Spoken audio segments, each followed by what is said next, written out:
บ่เคยมีไผอยู่ในใจ นอกจากเจ้า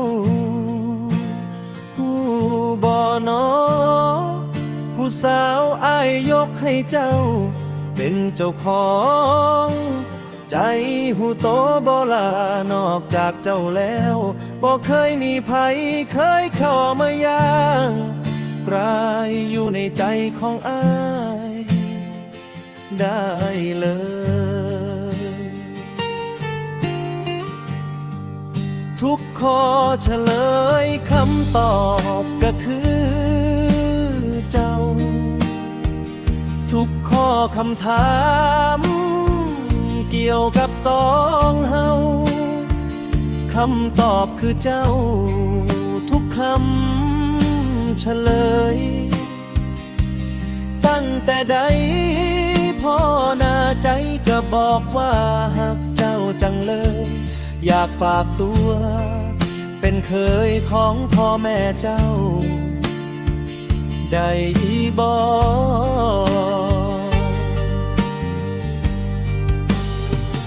อยากสิไปขอ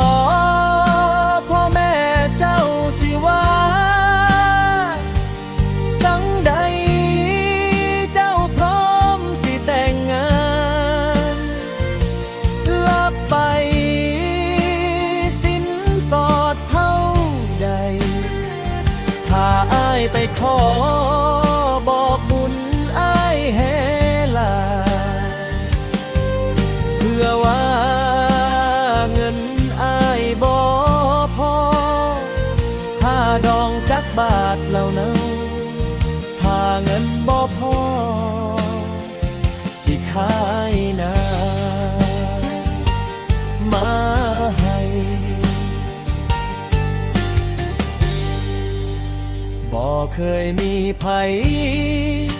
ที่อ้ายจริงใจจริงจังคือเจ้าสวยหับหักอ้ายหักผู้สาวอันนี้อ้ายเว้าจากใจ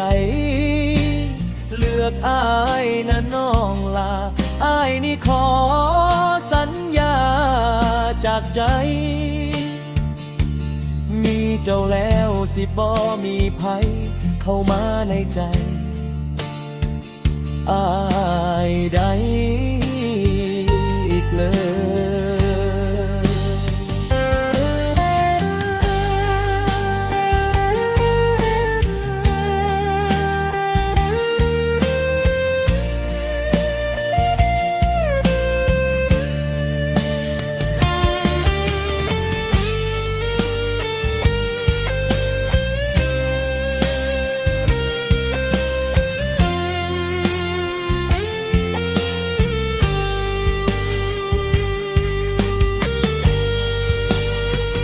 อยากสิไปขอแม่เจ้าสิว่า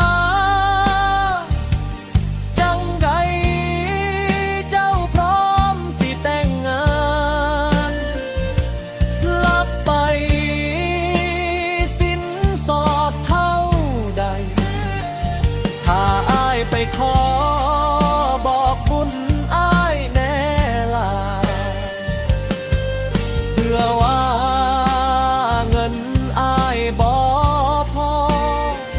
ค่าดองจักบาทละนั้นถ้าเงินบ่พอ